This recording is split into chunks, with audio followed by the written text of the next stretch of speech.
What's up? Welcome into your Buckeye Rush Hour for a Monday, July 10th, 2023. Welcome in, everybody. Okay, today we are talking Big Ten coaching rankings. Who's in here already? Oh, we already got Cowtown Customs. Welcome in, Cowtown. Good to see you. What's happening in Coshocton? I don't know why I always say that. It's kind of weird that way. So we're talking Big Ten coaching rankings. This was released by CBS Sports. What was it? Just July 5th, so a few days ago. Anyway, here's their rankings. We're going to go worst to first, starting at number 14. Purdue, Ryan Walters, the first-time head coach. Not much of a surprise. He's at the bottom. A, it's Purdue. B, he's the first-time head coach. He's got a program that hasn't done a lot. I know they won the Big Ten West last year, but they lost a lot of dudes, specifically quarterback and receiver. But let's see if he can improve the defense. That was his area of expertise. He was the defensive coordinator at Illinois last year, so he's number 14.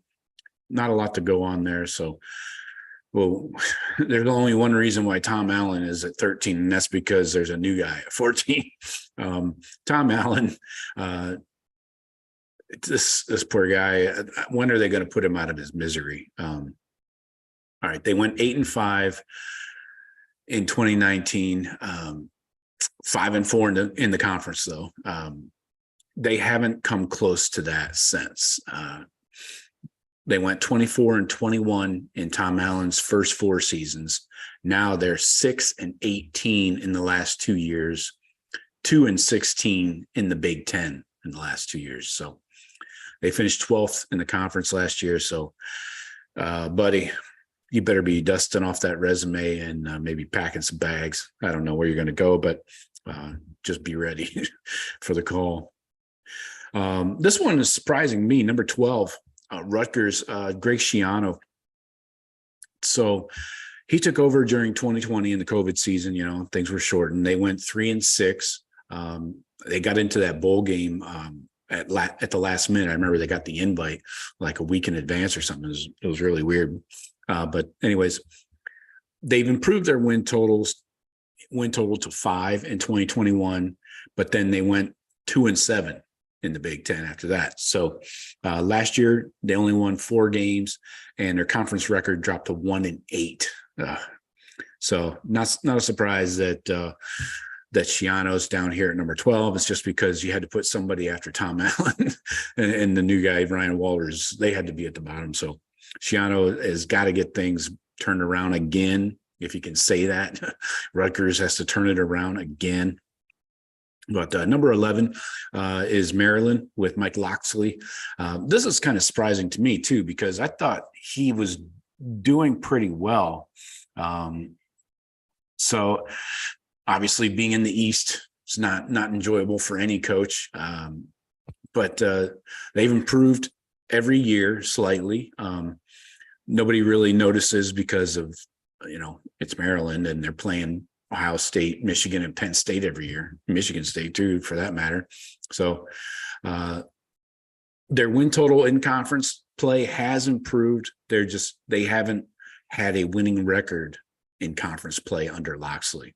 So last year they had him ranked 13th. Next up, number 10 is our guy Mel. Okay, Mel. Michigan State. So they went from 13th in the Big Ten to number 8. They won 11 games and the Peach Bowl. But Tuck fell down back to earth a bit, went 5-7 last season. I was talking about Tucker's first year there. They went up to 8th and won 11 games. But last year, 5-7. Spartans had a couple of obviously key losses in the portal this year. They lost their quarterback, number 1 receiver. So the 23 season is going to be a rough one, the way it looks. He's got to find a new quarterback and figure out what this offense is going to be. So I don't think they were as good as that record, but I think they're going to find their high water mark. They're going to kind of even out here. Maybe I don't know, in Big Ten play, maybe they go in 9 games, 5-4. I don't think that's out of the realm of possibility. But so you got Tuck there at 10. Number 9 is the guy that's apparently allowed a lot of hazing going on in his program that he wasn't even aware of. Pat Fitzgerald, number 9. I don't know why this guy gets so much fucking respect. He does not do anything with all the money they have at Northwestern. Sure, they built a nice big fancy facility that overlooks the water. Lovely. They probably got rain, saunas and snow and rain and shit in those. But this guy, they just keep dropping every year, it seems like. And he's supposed to be that every other year guy. He has a good year, then a down year, good year, then a down year. Not lately. Last few years have been pretty bad. They won the West during the COVID season in 2020, but they're only 7-29 in the last 3 seasons and 3-24 in Big Ten play in the last 3 seasons. 3 fucking wins in 3 years. That's all you got in conference. You do realize that you play teams like Purdue, Indiana, Illinois. Jesus. So anyways, Fitzy is our number 9. So since they lost their offense, they have no offense, and their defense is mediocre. So, this bottom half of this list is pretty bad. Number 8, I got Kirk Ferentz.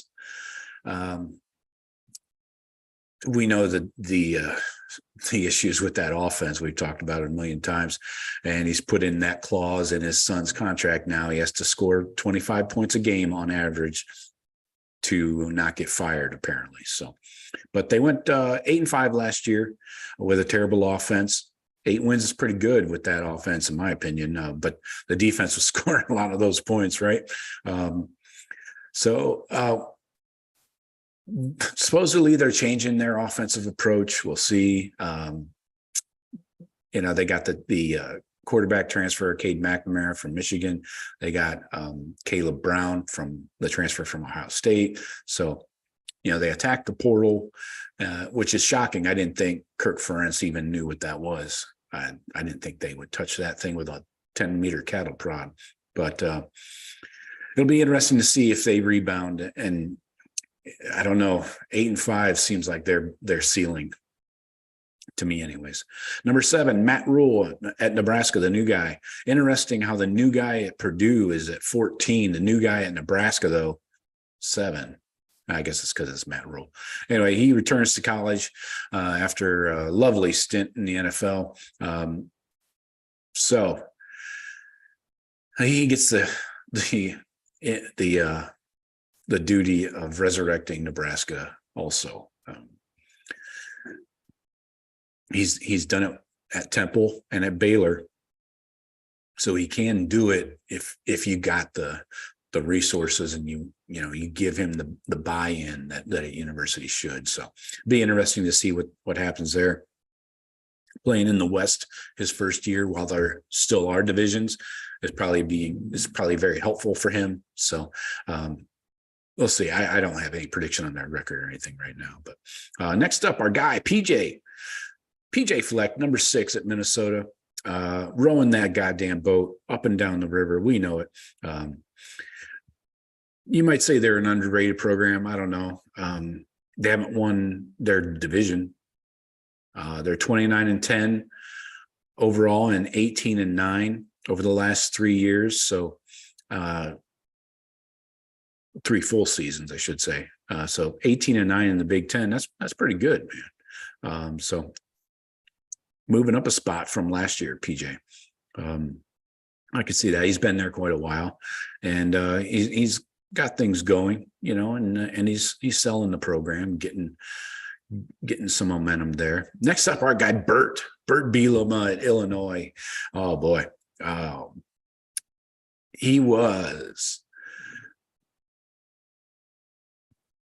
8-5 last year. Is that right? They went 8-5. Nearly beat Michigan. That's where the game where Corum got hurt because Michigan likes to run the ball fucking 35 times a game. So Burt is back, number 5. That's pretty impressive. He's a good coach. You know, they're going to preach toughness on the trenches, plays good defense, runs the ball. And last year he was ranked number 11. So quite the uptick here for Burt Bielema. Next up, James Franklin, Chrome Domus from Penn State. So 20 and 21 seasons weren't that great, but last year went 11-2, won the Rose Bowl. The only 2 losses came to the Buckeyes and to Michigan. Obviously, the clear number 3 team in this division. So he's probably not going to get past Ohio State and Michigan this year. So he'll be another one of those people that are very thankful for the end of divisions in the Big Ten. He is 4-13 against Ohio State and Michigan in his career at Penn State. 4-13. Next up, our guy Fickle at Wisconsin. That's pretty aggressive. We're getting some serious thunder here. Maybe you can hear that coming through. Hopefully the power doesn't go out. That it tends to happen here. Anyways, Fickle went 57-18 at Cincinnati. That's fucking impressive, man. At a group of 5 team. So I think he's done a ton in the portal, brought in an excellent coaching staff. It's going to be interesting. He's going to have Wisconsin probably fighting for that West Division, I think. He went 33-5 in his conference over the last 5 years. That's impressive, man. Next up, this might be a punch in the face. Number 2, Ryan Day from The Ohio State University. Went 11-2 last year, reached the college football playoffs, of course. Came in within 1 point of beating Georgia. We know that. But defense let us down in the last 2 games of the year. People start, chattering, the people that want to take Ryan Day's job and shit like that. It's just crazy talk. I don't get it. I know we lost Michigan twice in a year, but he was the number 1 ranked coach in the conference last year, which always brings us here to Jim Harbaugh. He's ranked number 1 this year. I'm kind of surprised. I don't know if I don't know. He's hired a good staff. I guess that's what a good coach does, but it still chaps my ass that they did not show up in Columbus in 2020. And all right, I'll give them. They're 44-10 the last 4 full seasons, but they still do not show up in the playoffs. They might be built to win the Big Ten. You could kind of say that. They're just a different offense. I mean, they're kind of like Illinois, really. But they don't do anything spectacular. They don't use their weapons on the outside. They don't let their quarterback throw the ball.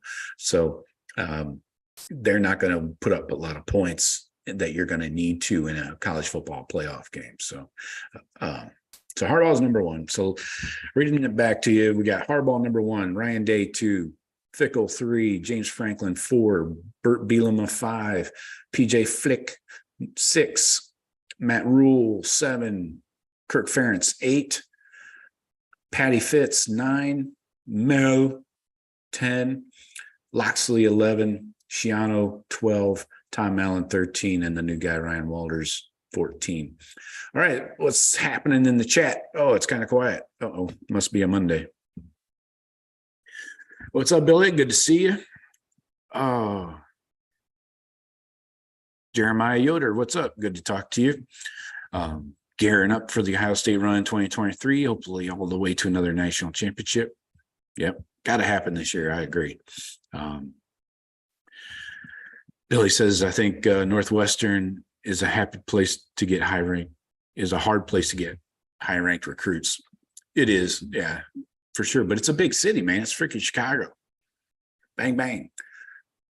I don't know. It seems like it would be easier. And with all the money they got, I'm kind of surprised that they don't do. I mean, I know it's a private school. It's hard to get into, like a Notre Dame, but still Notre Dame gets 4 and 5 star guys. Stanford does. Maybe not as many. They're not going to get all the blue chippers, because of the grade, requirements and testing requirements and all that. But yeah, I would think I would go play in Chicago if I were a 4 or 5 star guy and I had the grades. Chicago would definitely be on my list. Yeah, exactly. I know, Billy, but I'm saying if I had the academic requirements. If that's a big if, I know, but I don't know. Seems like a good city. It's one of the few cities that a college is in the country, like a big city. Columbus. No, there are no colleges in the SEC that are in a big city. Miami, I guess. That's ACC though. That might be the only one in the ACC. Pac-12, yeah, obviously you got the LA schools, and UW, Washington is in Seattle, but it's very few. It's just a handful, of colleges that are in. I'm talking Power 5, obviously. Colleges that are in big cities, and I don't know. I would look at that if I were looking at colleges, but again, not my problem. But what do you guys think about these rankings? What do you think about Harbaugh being number 1 ahead of Ryan Day? Is that getting your craw a little bit? I gotta take a drink of water. But yeah, Bert Bielema is an interesting cat. I want to see what he can do with this team going forward. Recruiting people to Champaign, just to continue the topic of recruiting and big cities and little cities, or little towns, really. That's got to be really hard for him to get dudes to come to Champaign. There's nothing out there.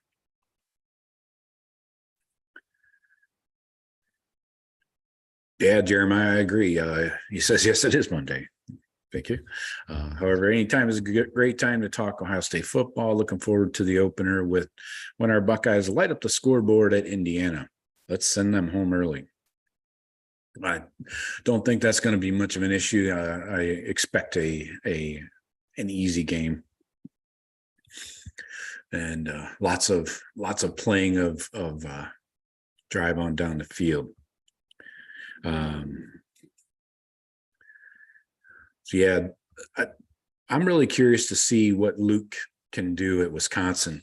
I like that he's ranked ahead of James Franklin in this list. Luke's 3, Franklin's 4, Bert's 5. I like that. It's going to be really interesting. See what Luke can do, but like I said, he's really put together a good staff there. He's got a progressive offensive coordinator, Phil Longo, coming in. He's got transfer. Is it Mordecai, I believe, the quarterback? I got Braylon Allen still at the running back position.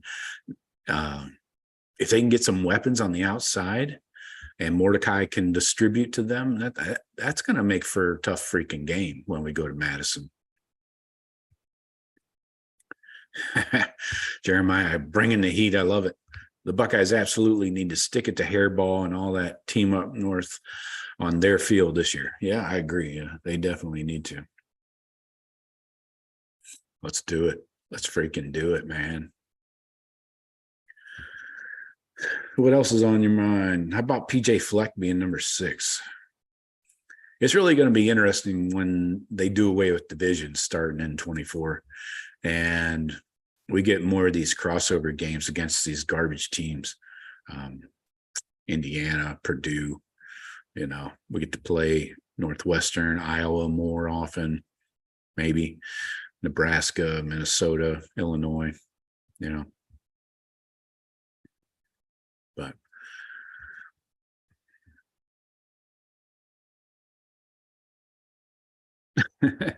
Temper enters chat pointing to sky. What's in the sky? There's nothing but rain down here. That's all I'm seeing in the sky. What do you think, Temper? What do you think about these rankings?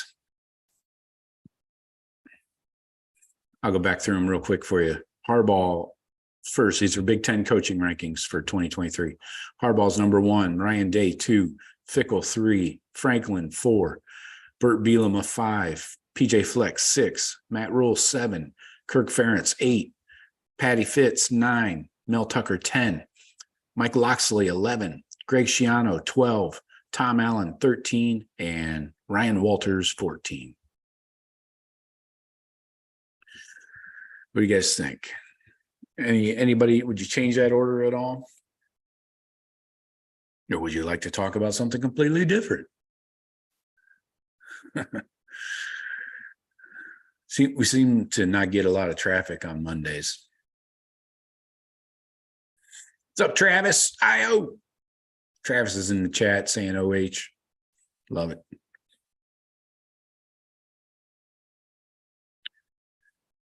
Yeah, we will have an easy schedule like the team up north. Temper says, yeah, it's going to be an easy one. Anything else you guys want to cover? We might have a breaking news segment coming this week. On Thursday, we have an announcement. Jaden Jackson, the D tackle from IMG, supposed to be making his announcement. I'll try to nail down a time on that. I don't recall seeing an actual precise time, but I do know he's announcing Thursday. Maybe he's just going to do a, Twitter video or a graphic or something. Tipper says that Loxley is better. Yeah, I kind of thought that too. I thought he was pretty low at 11.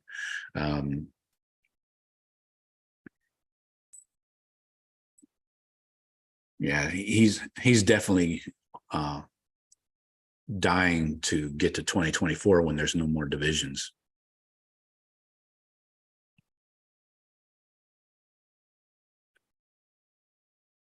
Yeah, Hairball is overrated. Like I said, he's hired a good staff. I mean, it helps when your brother is recruiting defensive coordinators in the NFL and sending them your way. It definitely helps your situation. But yeah, what can you do?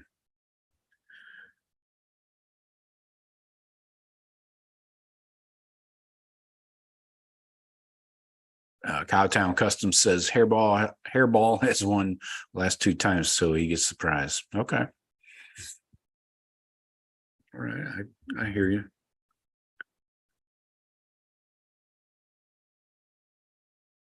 But I'm going to hang out for another minute or two and go get some stuff done. Got a bunch of Daily Blitz episodes writing up the notes for.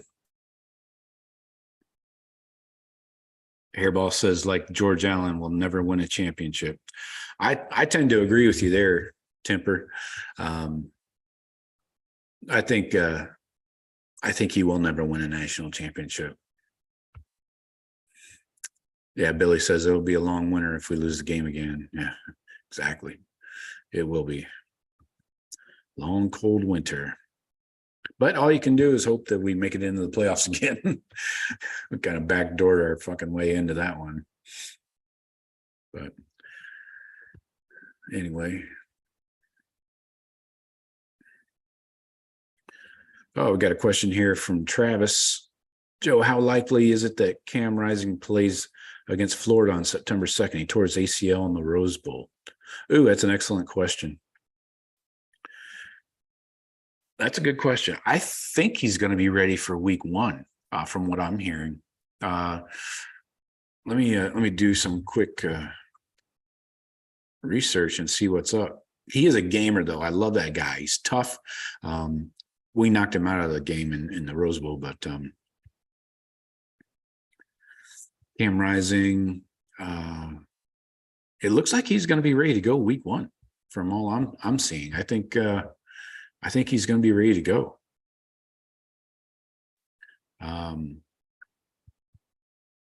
Yeah, I'm not seeing anything about his injury. So he's a tough son of a bitch, you know. There's no guarantee from what I'm reading, no guarantee he's 100% healthy by the first week, but yeah, we'll have to see. He really needs to be 100% for that Florida game, though, to get to your point. That Florida's got a tough freaking schedule, man. They got the toughest schedule by most metrics in the country. Jeremiah asks, do the Buckeyes hang north of 40 points on the Hoosiers? I say yes. Yes, they do. Billy says breaking in a new QB, so hard to say. Timper says, I'm sick of Team Up North's cupcake schedule. Yeah, we all are. But it's a mirror image to an SEC team schedule, really, except for we play 9 conference games. They play 8, but it's equally cupcake-ish, you know. But yeah, Jeremiah, we definitely hang 40 on Indiana. I don't know how the hell they're going to stop our offense. I don't care who the quarterback is. Graham Mertz's QB. Oh, great. That makes me feel even better.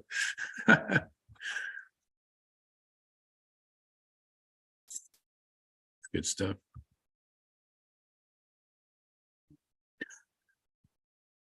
All right, boys. 2 minutes.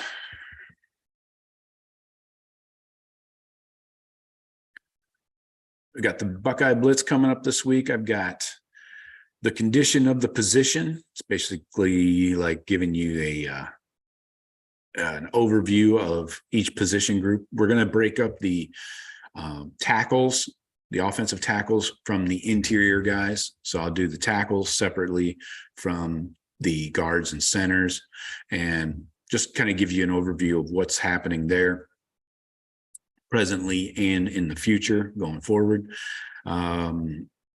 Tomorrow we'll do tackles. Then Wednesday, I'm going to do a little bit of a commitment tracker, updates on guys that have committed, where they've gone. Then we're going to talk about some announcement dates. We're going to update those. And then guys that have not set announcement dates yet. So there's a handful of those. So we'll talk some recruiting Wednesday. Thursday, we'll do some interior O-line, the guards and centers. And Friday, I think I'm going to talk 2025 recruiting targets. I'm going to give you a list of like 20 guys, our top targets as the rankings are right now for 2025. So that's kind of how the schedule is looking this week. Oh, let's see, what do we got here? Yeah, I agree, Travis. 9 months probably isn't enough time for Cam Rising's ACL.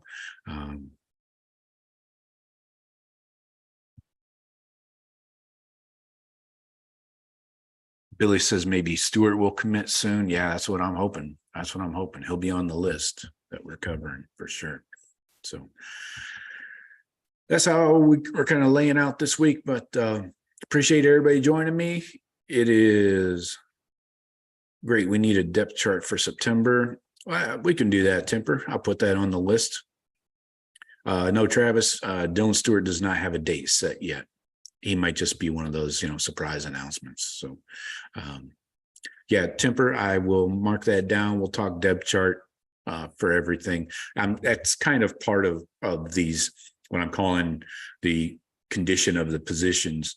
I'm kind of laying out a little bit of a depth chart and telling you, who the young guys are coming in, how the 24 class is looking at each position. So, but yeah, we'll do depth charts for sure. But appreciate you guys. It's 5 o'clock somewhere. Talk to you later. Go Bucks.